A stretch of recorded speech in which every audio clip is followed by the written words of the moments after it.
This is why when God says, trust in the Lord with all thy heart and lean not on your own understanding, but you need to acknowledge Him. All right. Not acknowledge Mama, but acknowledge Him.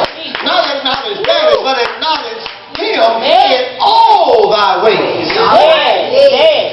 Then He being God, then He will direct your path. Amen. You see, when you come and you trust God, your ways start telling you that this don't make no sense. Oh, what you talking about, Pastor? I'm glad you asked. You know how you come to church and they say we need you to pay your tithe and offering, and you know you got bills due. You know, little Junior needs some shoes, and he just started school, and we need some clothes, and we ain't got no gas in the car as is, and I know I got to pay my 10%, but right now I'm asking God to give me a loan on the tithe. Jesus. That's when you're truly going to have to trust Him. You're going to have to trust that, Lord, if I give you this little bit, and I know it can't do much because it can't do much for me even if I keep. That's right. You see, that's where a lot of us go wrong there. We look at our circumstances, and we look at what we got, and when we try to compare, we say to ourselves, well, if I give what I got already to God and I'm looking at my circumstances, then I ain't going to have nothing left.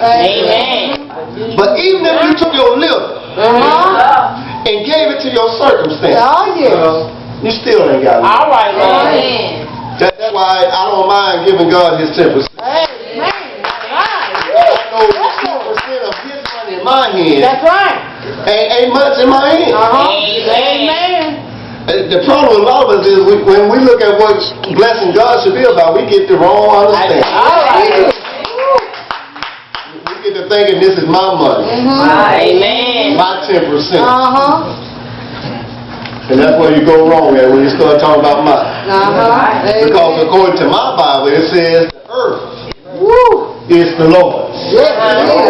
The fullness thereof. And all, not some, but all that dwells therein. That house you live in, that belongs to God. Amen. That nice car you driving, it belongs to God. The clothes you got on your back right here, right now, it belongs to God. That body you walking in, it belongs to God. You may not give it to Him, but it's still His. You may not honor Him with it, but it's still His. You may not think that God has anything that He can do with it, but it's still God. That's right. And yet you've been trusted with it, but yet because you've been trusted with it, you don't know where you're going. How can you say that, Pastor? I'm glad you asked. When you get off the path that God is leading you on, He tells you that you find yourself on a broad road.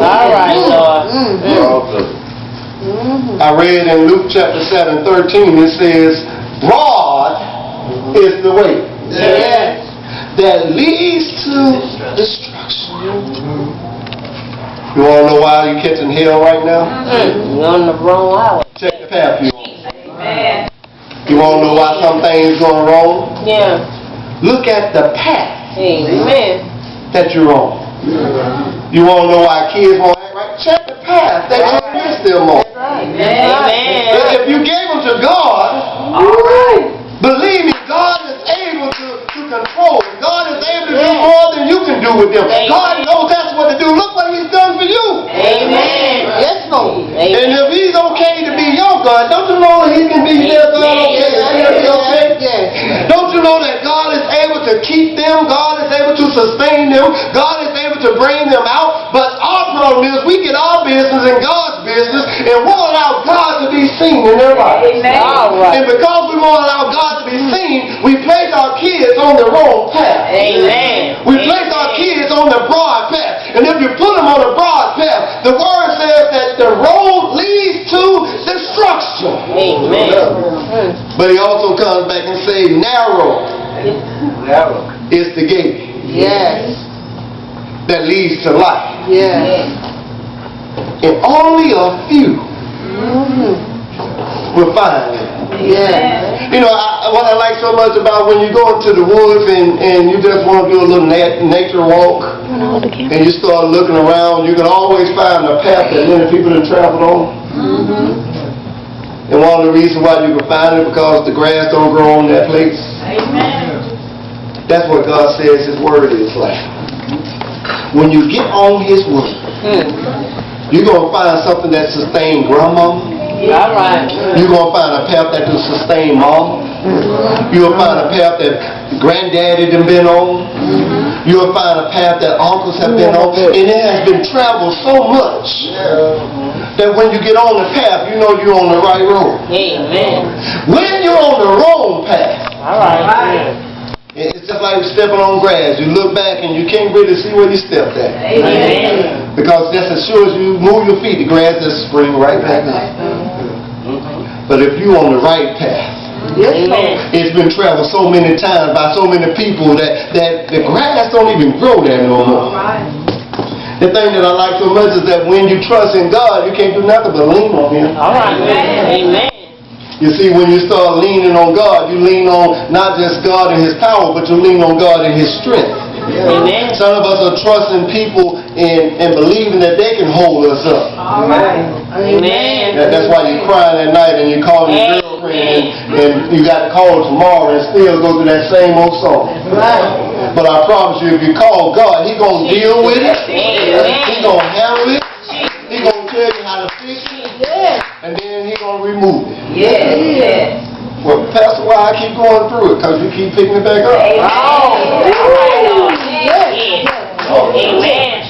The problem with a lot of us is, we keep messing up.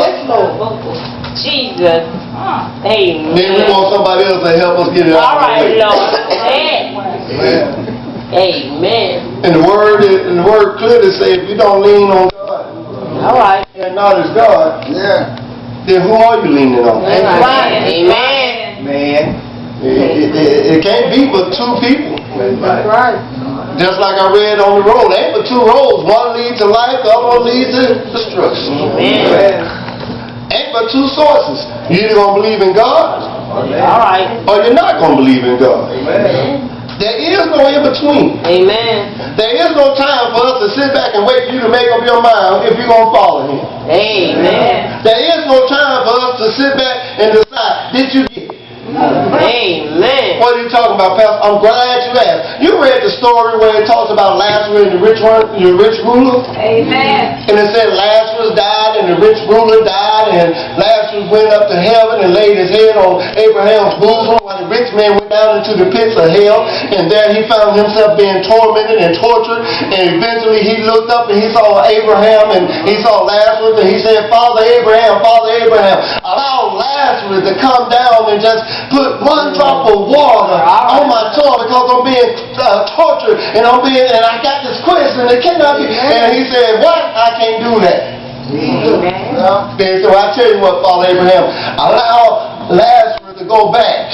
Because I got 5 brothers. Allow him to go back and tell my 5 brothers that hell is real. Abraham replied, if they didn't believe the preachers and the prophets who already came, they won't believe one that came back from the dead. That's what a lot of us have. We believe as long as we can see. All right. Amen. We believe as long as we can touch. We believe that as long as we can understand. But when you no longer can understand it, then your belief don't mean much at all. What are you talking about, Pastor? I'm glad you asked. That's another story I want to bring up. There were 2 walking on the road to Emmaus.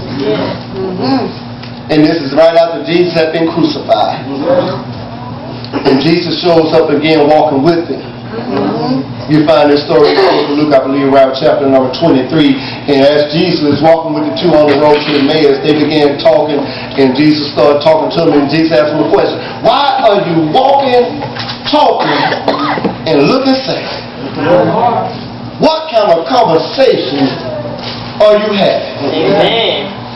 The 2 start saying, you must be the only stranger in this town. You don't know about Jesus of Nazareth? And the things that he did and the things that happened to him. And God says, what things? And they begin to tell Jesus himself. Now they're talking to Jesus. Uh-huh. Telling Jesus about